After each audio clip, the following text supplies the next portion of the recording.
During the Super Bowl, I rewatched the movie No Hard Feelings, and just like when I watched it in the theater when it first came out, I was struck by how well it reflected Gen Z isolation culture in the form of the character of Percy. On this viewing, it got me thinking about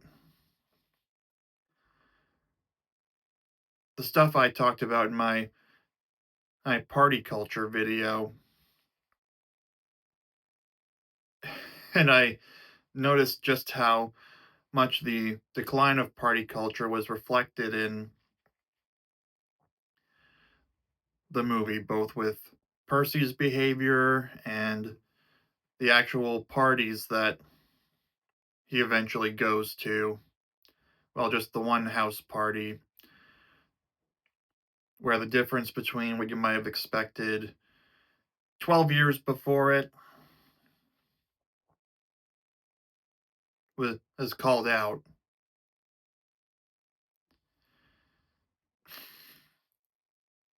Yeah, part of the sequence is that Jennifer Lawrence's character keeps on kicking down the doors of the different rooms trying to find Percy, and she literally shouts, "Doesn't anyone fuck anymore?" The joke being that she just walked in on people hanging out instead of finding any hookups, in a mo like if that movie came out 12 years before, so in the early 2010s, that's what she would have walked in on.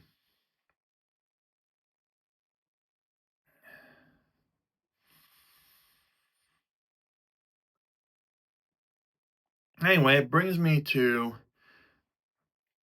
realizing that just how much media can reflect the world around us. I took a class called Media Culture and Society in college. God, I wish I'd brought that up in my college experience video. But anyway, this particular class, I learned all about how it shapes and reflects or does a mix of both in terms of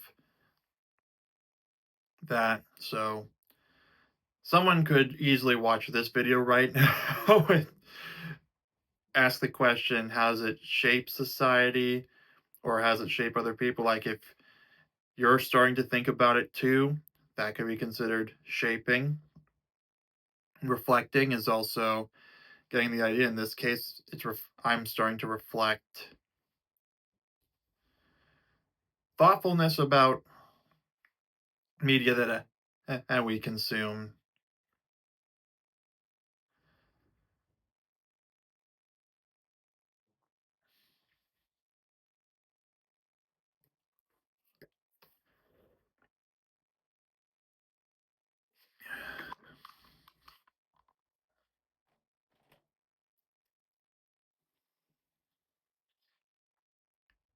So yeah, not only did I have fun, a great laugh instead of whatever I would have felt watching the Super Bowl, whether I would have been bored to tears, occasionally amused by the ads, whether that's assuming I would actually watch the game and not just be on my phone.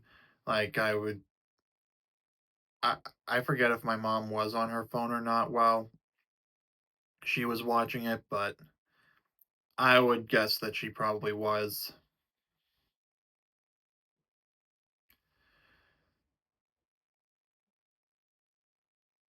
Yeah, No Hard Feelings isn't just a dumb, raunchy rom-com. It's a great representation of Gen Z isolation culture, as I coined in the party culture video.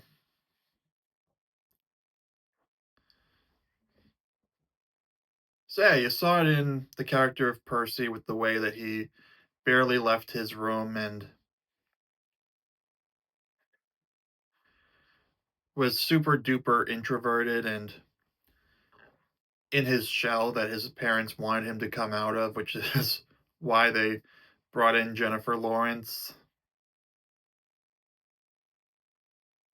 It also reflected the consequences of helicopter parenting and something that Gerbert Johnson, who I enjoy watching the videos of, I wish he posted more often.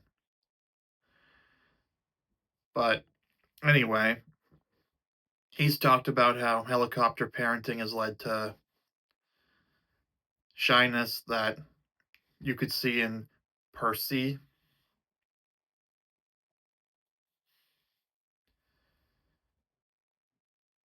because he never really had anything challenged. And he literally said that they have to get an adult when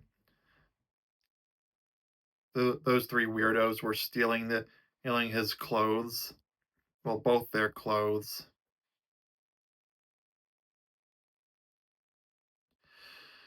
I'm not going to explain why it was funny because then it might not be so funny or it really shouldn't have to be explained. But it went to show that he was so sheltered that as a literal adult, he's 19 years old for context. He thought he had to get it. He was still in the mindset of he had to get an adult when something like that happened instead of figuring it out himself, like maybe running in to secure his clothes. I'm not saying he would have had to get into an actual fight like what Jennifer Lawrence did.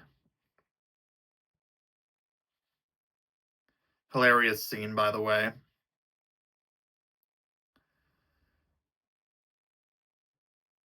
But maybe he should have exercised a little.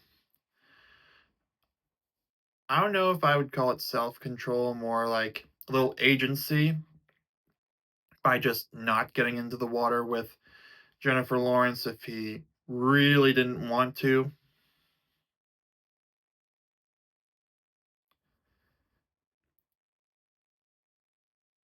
I mean, from what I can tell from the movie, it sounded like he'd never actually had any kind of situation like that. I can tell you right now, as an elder of Gen Z, I still have some of the. I had some of the canon events, if you will, that some of the millennials had, such as Jennifer Lawrence's character was 32, so that means that she graduated high school in 2008. I'm just going to use that as a reference point because Jennifer Lawrence was born in August of 1990, so mid 2000s high school graduate.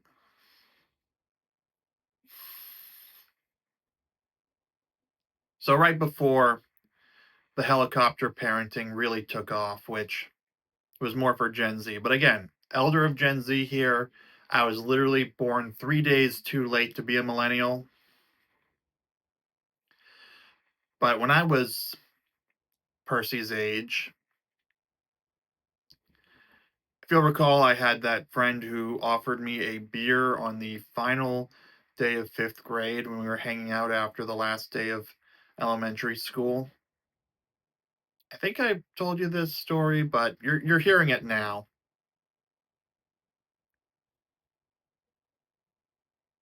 Yeah, I'd say I had that moment and his and my other friends attempt to peer pressure me to hang out somewhere that is now actually fenced off, probably because of them. I don't want to give away too much detail, but I still had some of those peer pressure moments where I had to either make the responsible choice or exercise a little agency.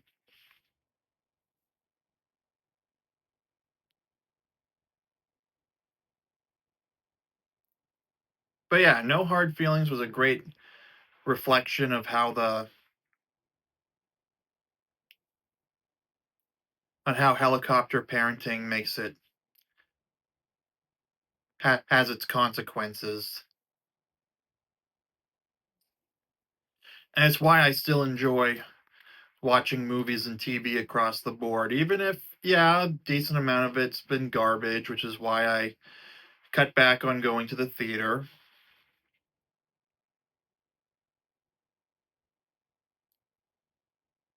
So, for example, I think I said this in a previous video. Baby Girl is the kind of movie that I should have waited to watch at home because one, it had pretty explicit adults doing adult things scenes that made it really awkward to watch it in a room full of strangers.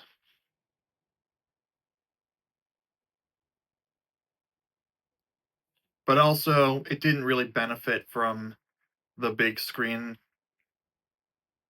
like with the projector, with the resolution and the more advanced sound system. Yes, I also saw No Hard Feelings in the theater, but this was back when I was doing the reviews, so I had a good reason for that.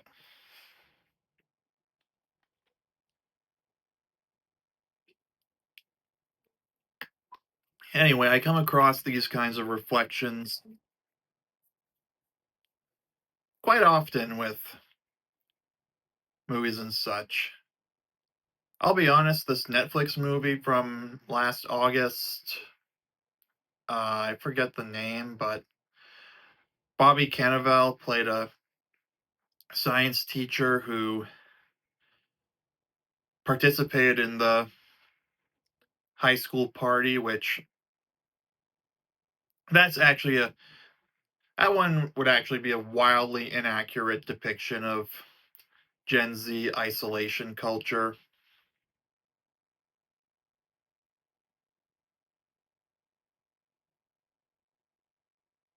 Darn it, I can't remember the name of it right now, but I described it enough. You know which actor to look for. Comment down below if you remember it. I'm probably going to be able to look at it after I finish recording this.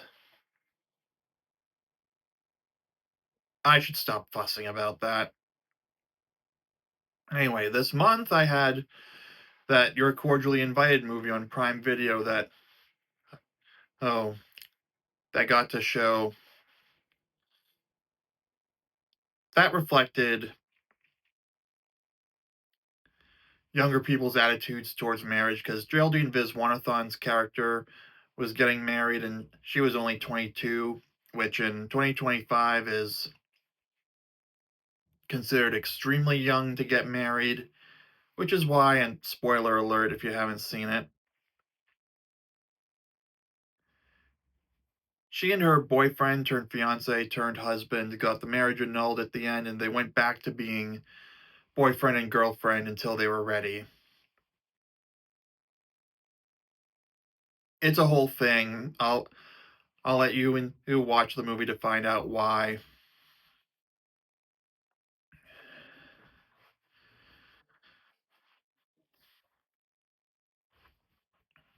But yeah, I guess you could also say this is why I still watch modern movies and shows and older ones too.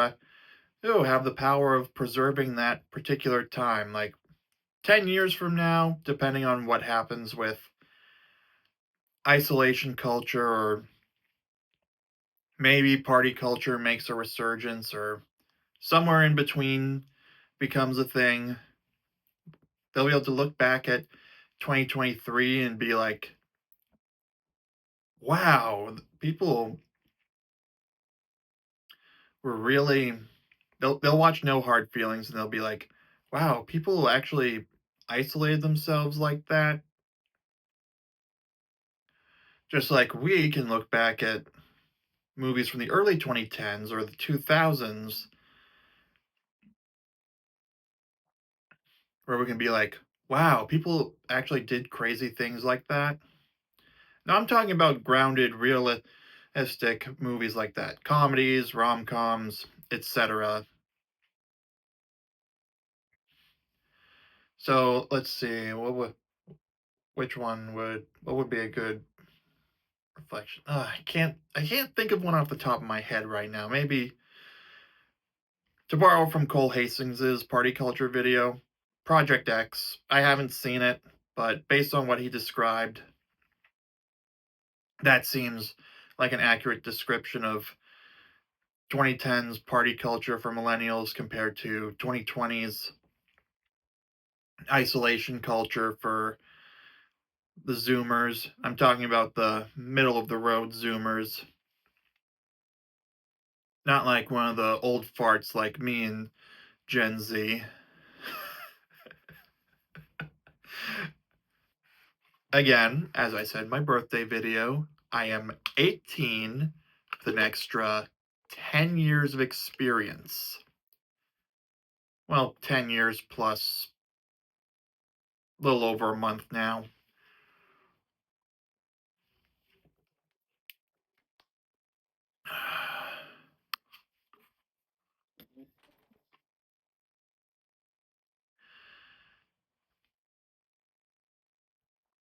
One last thing before I end the video. I just want to say that Matthew Broderick being cast as Percy's dad was not a coincidence. They clearly wanted to have there be a contrast with 80s movies like Ferris Bueller's Day Off, where they would get into more wild trouble compared to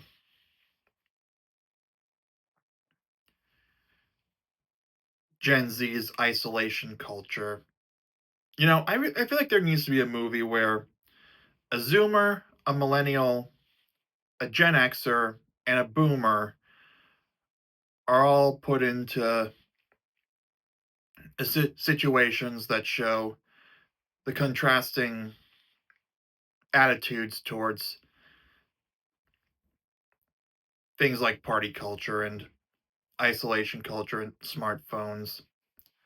That's a movie I'd like to see. But anyway, I'm going to leave it here for the video. Comment your thoughts on what I just talked about down below, whether it's more that you have to say about party culture, Gen Z isolation culture, whether you think I'm reading too much into a movie I saw in the theater and rewatched here. Go watch No Hard Feelings. It's on Netflix as I'm recording this. I don't know how long it'll be there. Pro tip, Sony's movies, they have an 18-month window after the theatrical release. So you've got time. Go watch it. It's a good movie. Subscribe for daily videos, and I'll see you soon.